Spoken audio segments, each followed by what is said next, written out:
मित्रों, जैसे कि हमने पिछली वीडियो में माता मेडी की उत्पत्ति के बारे में कथा को बहुत ही विस्तार पूर्वक जाना, इस वीडियो में हम जानेंगे कि माता मेडी की साधना किस प्रकार की जाए और उनकी साधना में किस विधि व्यवहार का पालन करना होता है। माता मेडी की ज्यादातर पूजा गुजरात प्रांत में की जाती है। माँ की उत्पत्ति कामरूप कामाख्या में कार्यरत होते हुए वहां असुरों का नाश करने के लिए माँ को भेजा गया था। मेडी माता का कोई विशेष सिद्ध पीठ नहीं है जहां अधिक प्रमाण में माता की पूजा गुजरात प्रांत कामाख्या उज्जैन में की जाती हैं, जो तंत्र में प्रचलित हैं। वैसे तो मेडी माता के मुख में ममता, नेत्रों में करुणा है और हृदय में प्रेम है। वे अष्टभुजी रूप में दर्शन देती हैं। अगर इनके स्वरूप की बात की जाए तो माता बकरे की सवारी करती है। आठों भुज में अस्त्र शस्त्र है। माता के एक हाथ में बोतल, दूसरे हाथ में खंजर, तीसरे में त्रिशूल, चौथे में तलवार, पांचवें में गदा, छठवें में चक्र, सातवें में कमल तथा आठवें में अभय की मुद्रा बनाई हुई है। मेडी माता की साधना ज्यादातर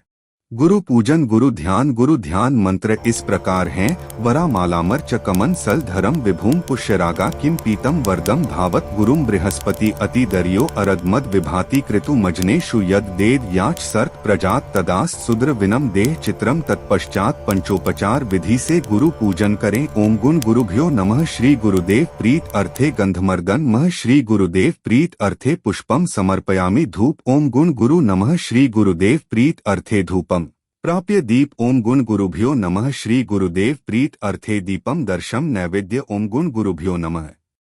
श्री गुरुदेव प्रीत नैवेद्य निवेद्या। इस प्रकार से गुरु पूजन करने के पश्चात अब गणपति पूजन करें। गणपति ध्यान मंत्र इस प्रकार है। खव स्थूल नम गजेंद्र वदन लंबोदरम सुंदरम प्रसदन मद गंध लुप धम धुप व्यालोल गंड स्थलम दंताघात वित्ता रुधिर सिंदूर शोभाकर वंदे शैल सुता सतम गणपतिम सिद्धि प्रदम कामम। गणपति आवाहन मंत्र। ओम गण गणपति विघ्नहर्ता आग य तिष्ठ तिष्ठ। पंचोपचार पूजन गंध। ओम गण गणपति नमः। श्री गणपति प्रीत अर्थे गंधमर्दन मह। श्री गणपति प्रीत अर्थे पुष्पम समर्पयामि धूप। ओम गण गणपति नमः। श्री गणपति प्रकार विधि विधान से माता की पूजा करने के पश्चात मात मेडी के मंत्र का यथा सामर्थ्य जप करें। मूल रूप से मैं यह कहूँगा कि मेडी माता की पूजा अर्चना आदि हर संभव तरीके से संपन्न करें, किंतु कभी भी सिद्ध करने की कामना मन में न लाएं, क्योंकि इनका स्वभाव किसी बच्ची की भांति है जो प्रसन्न होने पर अपने हाथ के खिलौने भी दे डाले और यदि जिद पर आ जाए तो सब तहस नहस कर दे। एक और बात माता मेडी के संबंध में प्रचलित है कि इसे अपना नहीं बनाया जा सकता, बस इसका बन जाना ही संभव है, और जो इसका हो गया उसके लिए फिर कुछ और बाकी नहीं है। बच्चे उसी के साथ सहज महसूस करते हैं जो खुद बच्चा बन जाने की कला जानता हो। मेडी माता मंत्र। ह्रीं मेडी देव्य नमः। दूसरा ह्रीं ह्रीं मेदी देव्य ह्रीं ह्रीं नमः। तीसरा ह्रीं ह्रीं ह्रीं मेदी देव्य ह्रीं ह्रीं ह्रीं नमः। चौथा ह्रीं अजवानी नमः। पांचवा ह्रीं तंत्रा दिशा प्रय नमः। नैवेद्य सामग्री से संबंधित जानकारी। मित्रों, यहाँ गंध से अभिप्राय सुगंधित द्रव्य अथवा इत्र से है जो माता के स्थान पर छिड़का जाएगा, जिससे कि वह स्थान माता को मनोहारी और रुकने योग्य प्रतीत हो। पुष्प प्राय शक्ति की पूजा में लाल रंग के पुष्पों का विशेष महत्व होता है, किंतु देश और काल के हिसाब से उपलब्धता के आधार पर पुष्पों का चयन किया जा सकता है। इस क्रम में इष्ट को धूप या अगरबत्ती जलाकर उसकी गंध उनके सम्मुख प्रस्तुत की जाती है।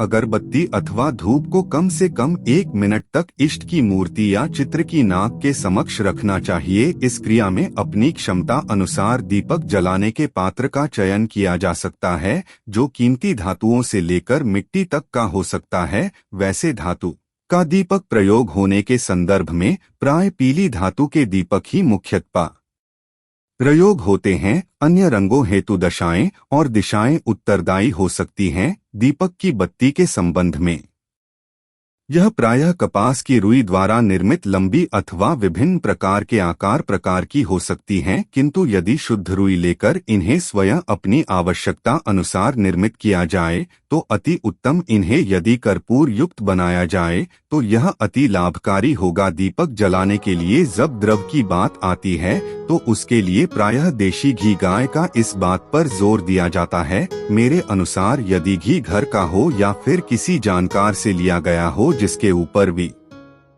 विश्वास हो कि वह मिलावट नहीं करेगा, तभी प्रयोग करें, अन्यथा तिल के तेल का प्रयोग करें। यदि वह भी सुलभ ना हो तो सरसों के तेल का व्यवहार करें। नैवेद्य का अभिप्राय है कि जो भी उपलब्ध संसाधन हैं जिन्हें आप अपने भरण पोषण हेतु प्रयोग करते हैं वे सभी प्रथम आप अपने इष्ट को समर्पित कर तत्पश्चात स्वयं प्रसाद रूप में ग्रहण करें, जिसमें आपकी दैनिक भोजन सामग्री भी हो सकती है अथवा व्रत आदि का विशेष भोजन भी हो सकता है अथवा फल आदि भी हो सकते हैं। इसका परिमाण उतना ही हो जितना एक सामान्य व्यक्ति की ग्रहण क्षमता होती है। यह तो हुआ पंचोपचार से संबंधित सामान्य विवेचन जिसका प्रयोग और परिपालन प्रायः सभी के लिए एक समान आवश्यक है, किंतु यदि इसे विस्तार देना चाहे तो इसके उपांग को सम्मिलित करते हुए इसे षोडश उपचार इत्यादि में भी परिवर्तित किया जा सकता है।